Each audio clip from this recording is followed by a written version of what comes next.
सच्ची खुशी का रहस्य।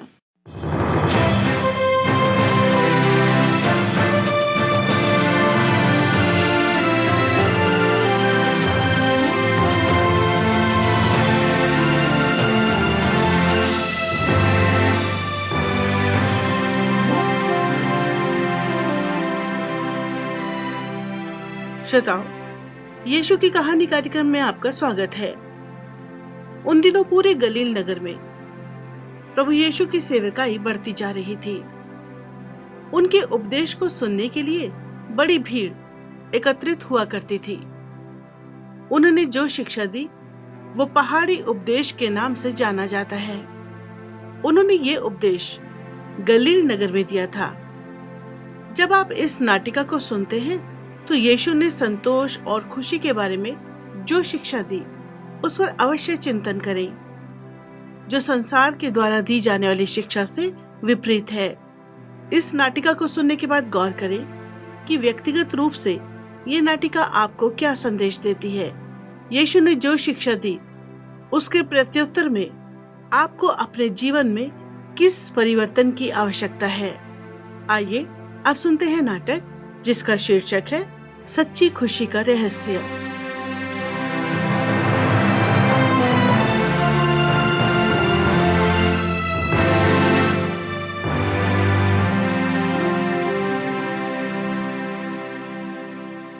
पता नहीं मैंने ऐसा कौन सा पाप किया था कि ये सब बुरी चीजें मेरे जीवन में घटित हो रही हैं। जोहन्ना, काश मैं तुम्हारे प्रश्नों का उत्तर दे पाती, किंतु मेरे पास इसका जवाब नहीं है। ये पुरुष लोग महिलाओं को दांव पर लगाने के लिए अपनी मिरास क्यों समझते हैं? हमने अपने जीवन में क्या बुरा किया था कि ये सब हमें सहना पड़ रहा है? हमें अपने बुजुर्गों के द्वारा बताया गया है कि परमेश्वर पुरुषों को ज्यादा महत्व देता है, क्योंकि पुरुष महिलाओं से उत्तम है और उनको महिलाओं पर शासन करने के लिए बनाया गया है। वे मैले चिथड़ों की तरह हमें दांव पर लगाते हैं। वे ऐसा करते हैं जैसे हम इंसान है ही नहीं और हमारी कोई भावना ही नहीं है। उनकी जैसे इच्छा होती है वैसे ही हमारे साथ करने के लिए हम उनकी मिरास है। हमारे विवाह से पहले दहेज लेकर हमारे पिताओं ने हमें गुलामी के लिए बेच दिया। किंतु जब मुझे अपने पिता की आवश्यकता थी तो उन्होंने मुझे क्यों छोड़ दिया? शायद उनके गौरव को ठेस पहुंची होगी, क्योंकि उनकी बेटी के पास एक बच्चा था और बच्चे के पिता ने उसे छोड़ दिया था। मैंने तो ये सोचा था कि परिवार को एक दूसरे का ध्यान रखना चाहिए, किंतु उनमें तो कोई करुणा थी ही नहीं। हाँ, जीवन में सब कुछ उचित नहीं होता। मैं अपने बेटे को बहुत प्यार करती थी। वो जीवन था मेरा। वो क्यों बीमार पड़ा और मर गया?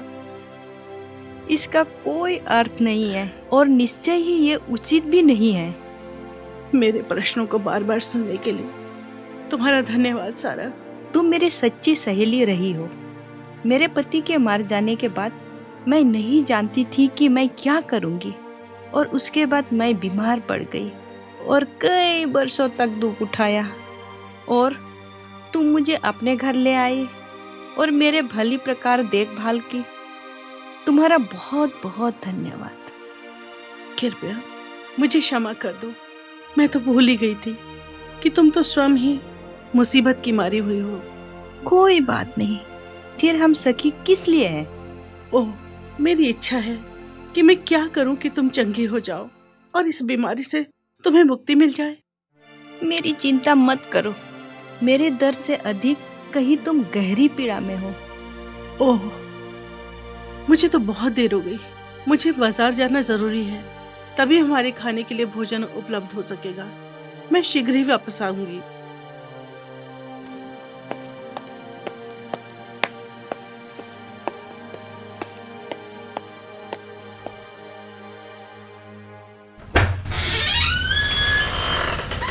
सारा, सारा, तुम कहाँ हो? मेरे पास कुछ जबरदस्त समाचार है। यहाँ मैं ठीक तुम्हारे बगल में हूँ। ऐसा क्या जबरदस्त समाचार है जो तुम मुझे बताने के लिए प्रतीक्षा भी नहीं कर सकती? पता है, आज बाजार में हर जगह लोग एक आदमी के बारे में चर्चा कर रहे हैं जो लोगों को चंगाई दे रहा है। मैं सोचती हूँ कि हम वहां उससे मिलने को जा सकते हैं और हो सकता है वो तुम्हें चंगा कर दे। वे लोग उसे नासरत का यीशु के नाम से बुला रहे थे। कुछ लोग तो कह रहे थे कि वो मसीह है जो हमें मुक्ति देगा। कुछ दूसरे लोग थे जो कह रहे थे वो एक अद्भुत चंगाई देने वाला है। ओह, ठीक है, तुम्हें खुश करने के लिए मैं तुम्हारे साथ जाऊंगी। मैं विश्वास नहीं कर सकती कि वो चंगा कर सकता है।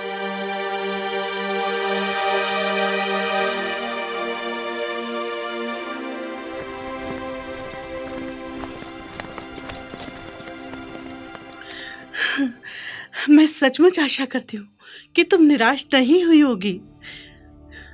ओह जोहन्ना, भीड़ को देखो। मैंने अपने जीवन भर एक स्थान पर इतनी भीड़ नहीं देखी है।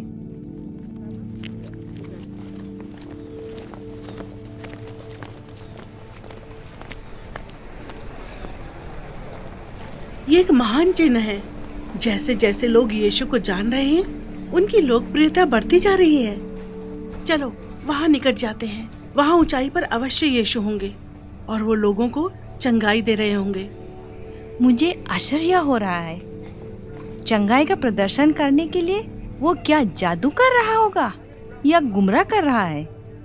मैं सोचती हूँ कि उसमें परमेश्वर का आत्मा है। बिना परमेश्वर की सहायता के वो लोगों को चंगा नहीं कर सकता। मैं नहीं मानती कि जैसे तुम कह रही हो वो वैसे ही हो। उसकी ओर देखो, उसका चेहरा करुणा से भरा है। वो गुमराह करने वाला नहीं हो सकता। तुम उस पर कैसे विश्वास कर सकती हो?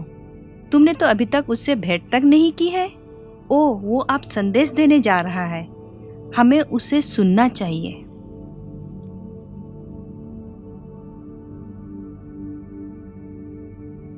श्रोताओं, कार्यक्रम सुनने के लिए आपका धन्यवाद।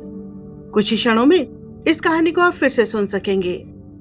श्रोताओं, कहानी यीशु की कार्यक्रम सुनने के लिए आपका धन्यवाद। कुछ ही क्षणों में इस कहानी को आप फिर से सुन सकेंगे। जोहाना और सारा की अपनी अपनी समस्याएं हैं। पारिवारिक समस्याएं, शारीरिक समस्याएं, बहुत सारी समस्याएं। आराम पाने के लिए वे एक दूसरे से बातचीत करती रहती हैं, किंतु उनकी समस्याएं ज्यों की त्यों बनी रहती हैं। जोहाना ने मसीह के बारे में और उनकी चंगाई देने की सामर्थ्य के बारे में सुन रखा है, किंतु उसने जो कुछ सुन रखा है उन अफवाहों पर विश्वास करने में सारा हिचकिचाहट महसूस करती है। किंतु फिर भी यीशु के संदेश को सुनने के लिए वो जोहाना के साथ यात्रा करती है। क्या उन स्त्रियों के प्रश्नों का उत्तर यीशु दे पाएंगे? क्या वे उन्हें उनकी पीड़ाओं से मुक्ति दे पाएंगे? आइए सुनते हैं आगे की कहानी में।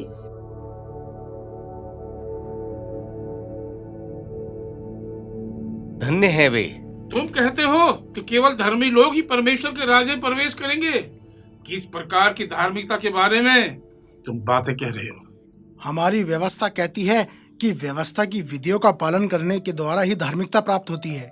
इदगर, परमेश्वर के पुत्र पर विश्वास करने के फलस्वरूप धार्मिकता आती है। लोगों के काम करने के द्वारा वो प्राप्त नहीं की जा सकती। ये परमेश्वर के द्वारा निःशुल्क उपहार के रूप में प्राप्त होती है। मैं तुमसे सहमत नहीं हूँ। धार्मिकता कमाई जाती है, इसके लिए कठिन परिश्रम करना पड़ता है। मैं तुमसे कहता हूँ कि जब तक कि तुम्हारी धार्मिकता फरीसियों और व्यवस्था के शिक्षकों से बढ़कर ना हो, निश्चय जानो कि तुम स्वयं को परमेश्वर के राज्य में नहीं ले जा सकते। तुम व्यवस्था नहीं जानते। मन से परमेश्वर की व्यवस्था को मैं तुमसे अच्छी तरह जानता हूँ। मैं व्यवस्था को या भविष्यवाणियों को समाप्त करने नहीं आया हूँ, बल्कि उसे पूरा करने आया हूँ। तुम्हारी बातों से तो निश्चय लगता है कि तुम व्यवस्था को बर्बाद करने आए हो। जो कोई परमेश्वर की व्यवस्था की आज्ञाओं को मानता और सिखाता है, वो परमेश्वर के राज्य में महान कहलाएगा। हम व्यवस्था जानते हैं और प्रत्येक दिन इसे व्यवहार में भी लाते हैं। लोगों, ध्यान से सुनो। धन्य है वे जो मन के गरीब हैं, क्योंकि वो जानते हैं कि परमेश्वर को अर्पित करने के लिए उनके पास ऐसा कुछ भी नहीं है जिसके द्वारा परमेश्वर के राज्य में प्रवेश करने का अधिकार प्राप्त कर लें। हम परमेश्वर को अपनी अर्जित धार्मिकता दे सकते हैं। धन्य हो तुम जो अब अपने पापों के ऊपर रोते हो, क्योंकि तुम क्षमा किए जाओगे और आनंद के साथ हंसोगे। हम गरीब भी है और बहुत रोए भी है, फिर से हम कब दोबारा हंसेंगे? धन्य है वे जो नम्र हैं, वे बिना शर्त आज्ञाकारी हैं और स्वर्ग के राज्य में स्वीकृत होंगे। व्यवस्था कहती है कि अवश्य है कि हम धार्मिकता अर्जित करें। धन्य हो तुम जब लोग तुमसे घृणा करें और तुम्हारी अपेक्षा करें और मनुष्य के पुत्र के नाम के खातिर तुम्हें बुरे नाम से बुलाएं। तुम दुख उठाओगे जैसा कि मसीह ने भी दुख उठाया, परंतु स्वर्ग में तुम्हारा बड़ा इनाम होगा। वो हमारी भावनाओं को समझता है। धनवानों के लिए हाय, तुम्हारे पास तो वो सब प्रकार का धन है जो तुम प्राप्त करोगे। तुम तो अब हंसते हो, तुम रोगे और विलाप करोगे। उसकी शिक्षा कितनी चुनौतीपूर्ण है। ये शिक्षा किसी ठेठ बुद्धिमान आदमी की शिक्षा जैसी तो नहीं है। मैं तुमसे कहता हूँ कि जो तुम सच में सुन रहे हो, अपने दुश्मनों से प्रेम करो, उनके साथ भलाई करो, जो तुमसे घृणा करते हैं उन्हें आशीष दो, जो तुम पर दोष लगाते हैं उनके लिए प्रार्थना करो, जो तुम्हारे साथ दुर्व्यवहार करते हैं अगर कोई तुम्हारे एक गाल पर थप्पड़ मारे तो उसकी ओर दूसरा गाल भी फेर दो। मतलब हमें बदला नहीं लेना चाहिए। बुराई करने वालों के लिए आशीष देने की परमेश्वर से प्रार्थना के बारे में तो मैंने कभी सोचा भी नहीं था। ये असंभव है। अगर कोई तुमसे तुम्हारा कुर्ता ले ले तो तुम उसे अपना अंगरखा भी दे दो। जो कोई तुमसे मांगे उसे दो। ऐसा कैसे हो सकता है? जो मेरा है वो मेरा ही है। जैसा तुम चाहते हो कि लोग तुम्हारे साथ व्यवहार करें, वैसे ही तुम दूसरों के साथ व्यवहार करो। अगर तुम उन्हें प्रेम करते हो जो तुम्हें प्रेम करते हैं तो इसमें क्या बड़ाई है। यहाँ तक कि दुश्मन भी उन लोगों को प्रेम करते हैं जो उन्हें करते हैं। मतलब हम अपने दुश्मनों की तुलना में उत्तम हैं। अगर तुम उन पर दया करते हो जो तुम पर दया करते हैं तो इसमें क्या बड़ाई है। पापी मनुष्य भी उन पर दयालुता दिखाते हैं जो उन पर दया करते हैं। मनाशे, क्या तुम्हें विश्वास होता है कि लोग उसकी शिक्षाओं को ग्रहण करेंगे? यदि तुम इस आशा के साथ लोगों को उधार देते हो कि वह तुम्हें कुछ चीजें देंगे तो इसमें क्या बड़ाई है। बुरे लोग भी कुछ चीजें की वापसी की आशा करते हैं। ये तो हैरान करने वाला है। किस तरह कोई आदमी इस तरह की आशा रख सकता है? सारा, तुम्हें अवश्य ही अपने हृदय से सुनना चाहिए, ना कि मस्तिष्क से। अगर तुम अपने बैरी से प्रेम करते हो तो उनके साथ भलाई करो। कुछ लेने की आशा किए बिना उन्हें उधार दो, तुम्हारा इनाम बड़ा होगा। तुम अति महान परमेश्वर के पुत्र की तरह व्यवहार कर रहे हो, जो बुरे और अकृतज्ञों पर भी दया करता है। मुझे महसूस हो रहा है कि मेरे अंदर की कड़वाहट मिटती जा रही है। धन्यवाद यीशु, आपने सदैव के लिए मेरे जीवन को बदल दिया। अपने परमेश्वर पिता की नाई दया करने वाले बनो। दूसरों को ना परखो और तुम भी नहीं परखे जाओगे। दोष मत लगाओ और तुम पर भी दोष नहीं लगाया जाएगा। अगर तुम दूसरों को क्षमा करोगे तो तुम्हारा पिता भी जो स्वर्ग में है तुम्हें क्षमा कर देगा। ये बहुत हो गया। मैं कैसे क्षमा कर सकती हूँ? जैसे तुम दूसरों को क्षमा करते हो वैसे ही तुम्हें भी दिया जाएगा। तुम्हारा आचरण एक समान होना चाहिए, ना केवल बुरी चीजों को करने से परहेज करने से, बल्कि क्रियाशीलता के साथ भलाई करने में भी। ये सब हमारे बारे में नहीं है, बल्कि यीशु के बारे में है। वो सचमुच में मसीह है। मैं बहुत खुश हूँ कि उसने तुम्हारी पीड़ा से मुक्त करने में तुम्हारी सहायता की है, किंतु मेरी पीड़ा अब भी मुझ में बनी हुई है। यीशु ने मेरी सहायता की है और वो तुम्हारी सहायता भी कर सकते हैं। सिर्फ उस पर भरोसा करो। धन्य है सुलह कराने वाले, क्योंकि परमेश्वर के साथ उनकी सुलह है। वह दूसरे लोगों तक शांति का संदेश लाते हैं ताकि परमेश्वर के राज्य में शांति पाएं। हे यीशु, कृपया मुझे क्षमा कर दे। मैं कभी भी सुलह कराने वाली नहीं रही हूँ। तुम जगत की ज्योति हो। अपने प्रकाश को चमकने दो ताकि लोग तुम्हारे भले कामों को देखें और स्वर्ग में तुम्हारे पिता परमेश्वर की महिमा करें। तुमने कहा था कि भला काम हमें मुक्ति नहीं दे सकता, सो उनको करने की चिंता फिर हम क्यों करें? अपने धर्म के काम लोगों को दिखाने के लिए मत करो, जैसा कि तुम्हारे अगुवे करते हैं। अगर तुम ऐसा करते हो तो स्वर्ग में तुम्हारा पिता तुम्हें प्रतिफल नहीं देगा। तुमने हमसे कहा था कि अपने प्रकाश को चमकने दो, और फिर तुम कहते हो कि अपने भलाई के काम को गुप्त रखो। तुम्हारा क्या मतलब है? अगर तुम आवश्यकता में पड़े व्यक्ति को देते हो तो तुरी बजाकर घोषणा मत करो कि तुमने भलाई की है। परमेश्वर जानता है कि तुमने क्या किया है। जब तुम प्रार्थना करो तो सच्चाई के साथ अपने हृदय से प्रार्थना करो। परमेश्वर को प्रसन्न करने के लिए लच्छेदार शब्दों का प्रयोग करने की तुम्हें आवश्यकता नहीं है। परमेश्वर तुम्हारे हृदय और तुम्हारी आवश्यकता को जानता है। यीशु, हमारी प्रार्थना सुनने के लिए धन्यवाद। बहुमूल्य वस्तुएं जमा मत करो जिसे कीड़े खा सकते हैं, जंग लग सकता है या चोर चोरी कर सकते हैं। स्वर्ग में अपना धन इकट्ठा करो, क्योंकि जहां तुम्हारा धन है वहीं तुम्हारा मन भी है। ओह, ये तो सरल है। हमारे पास ना तो कोई संसारिक खजाना है और ना ही कुछ खरीदने के लिए पैसे। चिंता मत करो कि तुम क्या पहनोगे और क्या खाओगे। परमेश्वर चिड़ियों को खिलाता है, और तुम तो चिड़ियों से बढ़कर बहुमूल्य हो। वो जंगल के फूलों को लिबास पहनाता है तो वो तुम्हें कपड़े पहनाएगा। सारा, हमें जब किसी चीज की आवश्यकता हुई तो कभी ऐसा नहीं हुआ कि वो चीज हमें ना मिली हो। किसी भी चीज के लिए शपथ मत खाओ। तुम्हारी बात हाँ की हाँ और ना की ना हो। परमेश्वर के राज्य में तुम्हारा शब्द ही निश्चित रूप से तुम्हारी शपथ है। तुम्हें शपथ खाने की आवश्यकता नहीं है। हमारी व्यवस्था कहती है अपनी शपथ मत तोड़ो। किसी भी चीज के लिए किसी का नाम लेकर शपथ मत खाओ। परमेश्वर का नाम लेकर शपथ खाना उसके नाम को अपवित्र करना है। तुम व्यवस्था से दूर और अति दूर होते जा रहे हो। आज की शिक्षा के बारे में तुम्हारे पास सोचने के लिए बहुत कुछ है। अब सब जाओ और हम कल फिर सुनेंगे।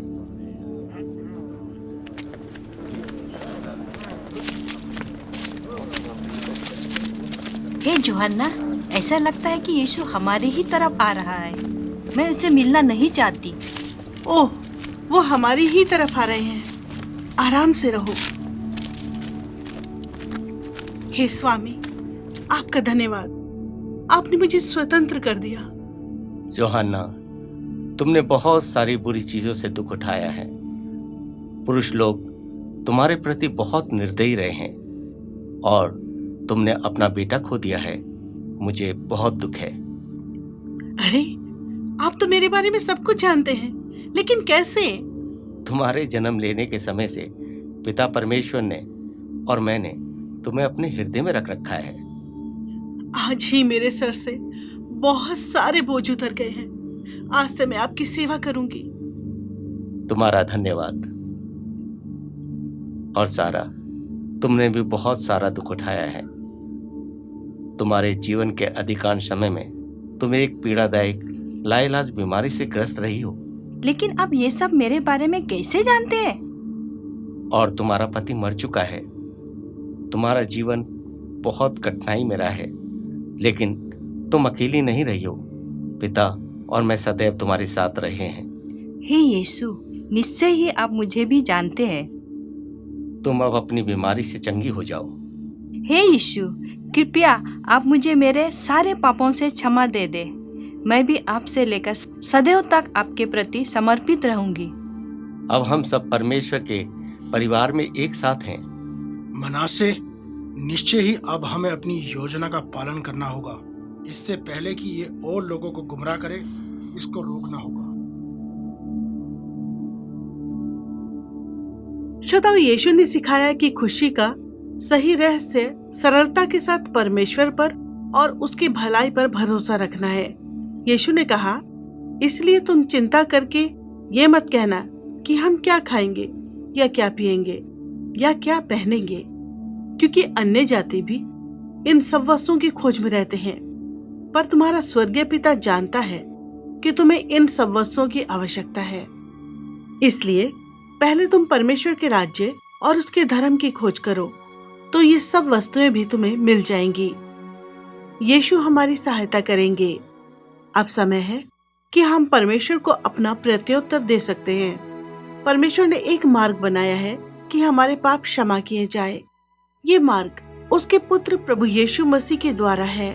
परमेश्वर ने अपने पुत्र को स्वर्ग से पृथ्वी पर हमारा उद्धारकर्ता होने के लिए भेजा। प्रेरित पौलुस घोषणा करते हैं कि मसीह यीशु पापियों को मुक्ति देने के लिए इस संसार में आए। परमेश्वर का वचन कहता है क्योंकि परमेश्वर एक ही है और परमेश्वर और मनुष्य के बीच में भी एक ही बिचवई है, अर्थात यीशु जो मनुष्य है। ये यीशु के द्वारा है कि हमें हमारे पापों से क्षमा मिल सकती है। अब हम परमेश्वर से अपने दिल की गहराइयों से प्रार्थना करने जा रहे हैं। आप इस प्रार्थना को ध्यान पूर्वक सुनिए और अपनी व्यक्तिगत प्रार्थना बनाइए। प्रिय परमेश्वर, मैं आपका धन्यवाद करती हूँ कि आपने एक मार्ग बनाया है कि मेरे पाप क्षमा हो सके। अपने पुत्र यीशु को मेरा उद्धारकर्ता बनाकर भेजने के लिए आपका धन्यवाद। मैं और भी अधिक जानना चाहती हूँ कि मेरे पाप कैसे क्षमा हो सकते हैं। आमीन।